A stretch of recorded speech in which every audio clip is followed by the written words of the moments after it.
नमस्कार मित्रांनो, आज एक कविता तुम्हाला ऐकवणार आहे. गेले काही दिवस आपण बातम्यांमधून जे ऐकतोय, वृत्तपत्रांमधून जे वाचतोय, त्या सगळ्यामुळे माझ्या मनात जे काही आलं ते याच कवितेतून मांडायचा प्रयत्न करणार आहे. बघा तुम्हाला कशी वाटते मला नक्की कळवा. कवितेचं शीर्षक आहे मायबोली आणि कविता अशी आहे की ज्ञानोबांची अमृत बोली, ज्ञानाची रसगंगा. ज्ञानोबांची अमृत बोली, ज्ञानाची रसगंगा, माय बोलीच्या उरे अंगणी आता केवळ गंगा. ज्ञानोबांची अमृत बोली, ज्ञानाची रसगंगा, माय बोलीच्या उरे अंगणी आता केवळ गंगा. परंपरेतून अभंग झाली अमुची माय मराठी. परंपरेतून अभंग झाली अमुची माय मराठी, अभिजात तिचे सौंदर्य असे कायम अमुच्या पाठी. परंतु चाले खेळ अनोखा महाराष्ट्र देशा.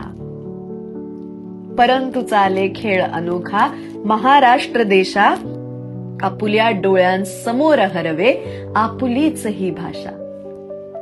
सत्ताधारी कुणी विरोधी मोठी राजघराणी. सत्ताधारी कुणी विरोधी मोठी राजघराणी, हताश होऊन बघे मराठी उदास के विलवाणी. हताश होऊन बघे मराठी उदास के विलवाणी, मंत्रालय वाहो न्यायालय दबकत पाऊल टाकी. आपली मराठी भाषा. मंत्रालय वाहो न्यायालय दबकत पाऊल टाकी, अधिक उणेच्या गणितामध्ये उरली केवळ बाकी. अधिक उणेच्या गणितामध्ये उरली केवळ बाकी, श्रेय लाटुनी मराठीचे वर उद्धाराच्या बाता. श्रेय लाटुनी मराठीचे वर उद्धाराच्या बाता, मुळी न वाटे लाज तयांना नक्राश्रू ढाळता. नक्राश्रू म्हणजे खोटे खोटे अश्रू. मुळी न वाटे लाज तयांना नक्राश्रू ढाळता, राजनीतीच्या पटावरूनी हलती प्यादी सारी. राजनीतीच्या पटावरूनी हलती प्यादी सारी, उगा उमाळे कढ हे खोटे बोलायाची चोरी. दुस्वासा कुठल्या भाषेच्या मुळी नसावा धारा. अहो आमचे पुलं सांगून गेलेत की जो माणूस, जी व्यक्ती आपल्या भाषेवर प्रेम करते ती दुसऱ्या कुठल्या भाषेचा दुस्वास करूच शकत नाही. पण दुस्वासा कुठल्या भाषेच्या मुळी नसावा थारा, सक्तीने पण होऊ न जातो जीव उगाच बिचारा. कोणासाठी कोणा कारण हा कट रचला जातो.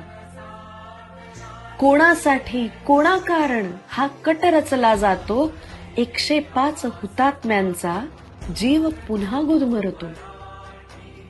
105 हुतात्म्यांचा जीव पुन्हा गुदमरतो आणि माय बोलीच्या पुनरुत्थाना असेच काही व्हावे. शेवटी या सगळ्याकडे बघताना काय वाटतं की माय बोलीच्या पुनरुत्थाना असेच काही व्हावे, ज्ञानोबांनी सदेह आता मराठ देशी यावे. ज्ञानोबांनी सदेह आता मराठ देशी यावे.